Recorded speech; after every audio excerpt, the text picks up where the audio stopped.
الله يبدأ الخلق ثم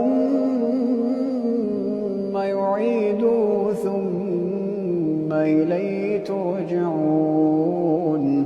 ويوم تقوم الساعة يبلس المجرمون ولم يكن لهم من شركائهم شفعاء وكانوا بشركائهم كافرين ويوم تقوم الساعة يومئذ يتفرقون فأما الذين آمنوا وعملوا الصالحات فهم في روضة يحبرون